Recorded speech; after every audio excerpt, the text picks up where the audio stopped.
While I patiently waited for Jeff Bezos to stop feeling insecure about his wife flirting with DiCaprio and deliver me my copy of Monsters Inc., I grabbed another movie I hadn't watched in years. In 1989, the Prince of Gothic imagery, Tim Burton, gave us his take on the Batman.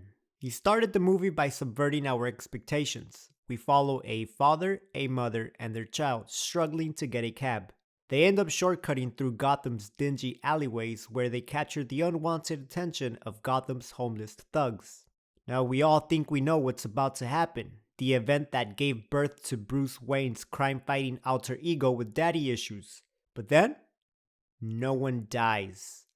And we see from an overhead shot, Batman looking down at Gotham. Unfortunately, this isn't the only subversion that Tim Burton delivers. The other subversion was promoting this movie as a Batman film because this isn't a definitive Batman story. If you asked me to give you a quick summary of this movie, I'd probably have to say the film's plot is pretty much aimless up until the third act. You've got newspaper reporter Alexander Knox who teams up with photographer Vicky Vale.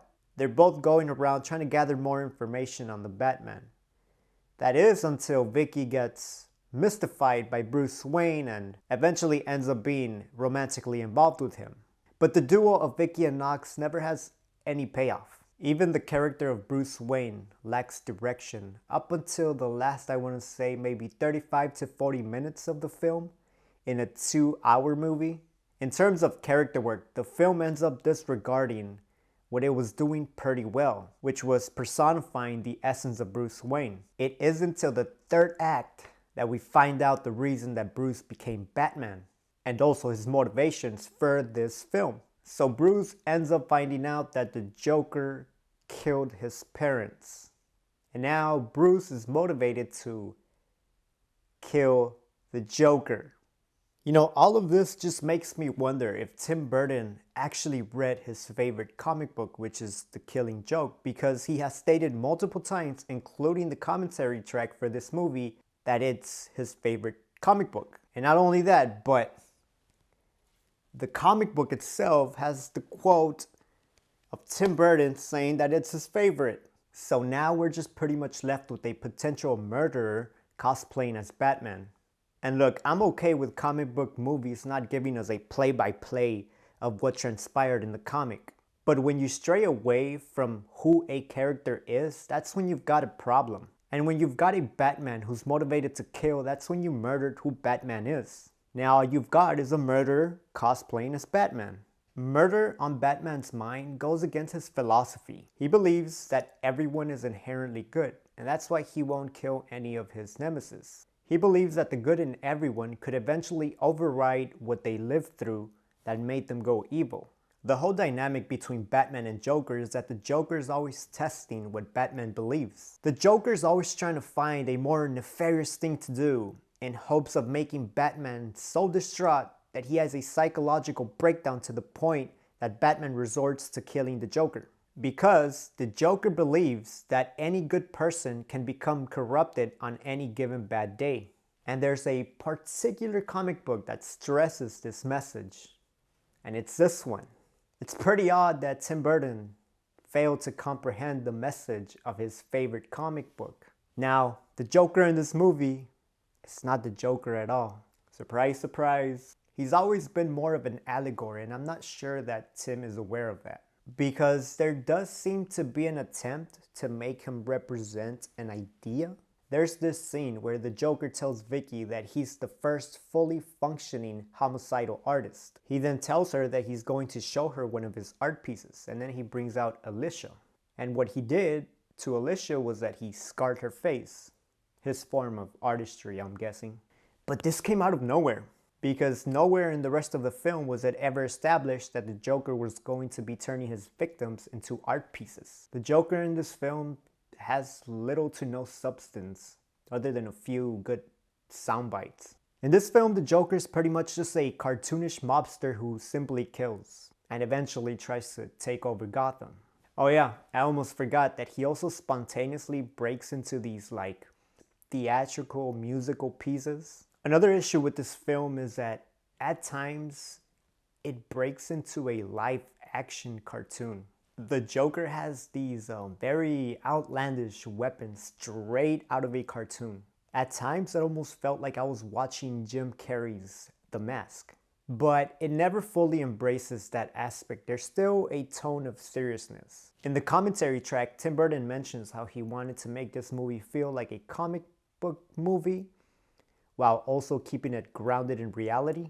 It just sucks that Tim's perception of comics is the Joker pulling out a gun with a barrel that is absurdly long. Two things that I thought were represented well in this film that actually felt associated with Batman were the character of Bruce and Gotham itself. Gotham City was by far the best thing in this movie. It looked beautiful. Even the background characters in this movie helped create the atmosphere that we all know and love about Gotham. Now, although I did say that Bruce Wayne's characterization was well portrayed, his character development wasn't. The movie starts off by letting us know that there has been 6 recent sightings of Batman. So Bruce becoming Batman was actually recent. There isn't any dramatic development of Bruce transitioning into Batman or explanation for the first and the second act. So what we get is Bruce meandering around, being aloof, and hooking up with Vicky. I wanted to bring up a scene that bothered me on first watch. Bruce is at Vicky's apartment and he loses his composure. Bruce quickly put together a little plan where he put a metal plate on his chest, and then he confronted the Joker and bursts out in anger so that the Joker would shoot him and then he would eventually leave. And that's why he put that metal plate, right? So the bullet wouldn't go through. And when I watched this scene for the second time, I was like, okay, that's pretty clever. Bruce would definitely do that. But then I thought, wait, how would Bruce have telegraphed that the Joker was going to shoot him in the chest? What if he shot him in the head? I was also not really into Michael Keaton's acting here. It just felt very over the top, very animated. Not in Bruce's character at all. Now you want to get nuts? Come on, let's get nuts. For this review, I'm analyzing the film through the scope of what it was promoted as, a Batman film. So I expected a Batman story, and that it wasn't. If I take myself out of that perspective, this film is entertaining. Even with an aimless plot, it's never boring. I never felt any agonizing dullness or any dreaded boredom. The performances here were great, and that's what actually makes the movie, especially Jack Nicholson. Even though his Joker is not true to who the Joker really is, it's still really captivating. And now in retrospect, I feel like I can look at this film as an out-of-canon, Elseworlds, Black Label DC story. For those of you who don't know what I'm talking about, DC Comics has 2 imprints under it. One of them is called DC Elseworlds and the other one is called DC Black Label. In those imprints, writers can go and create out-of-canon stories on DC's established characters. And they can mess around with the essence of a character. And that's where you can get a murderous Batman. You can actually watch the 2019 Joker film and get the gist of what a Black Label DC story would be like. Anyway, thank you all for watching. I appreciate your time. If you enjoyed this video, hit the like, give me a subscribe, and hit that notification bell. Thank you very much. Appreciate it.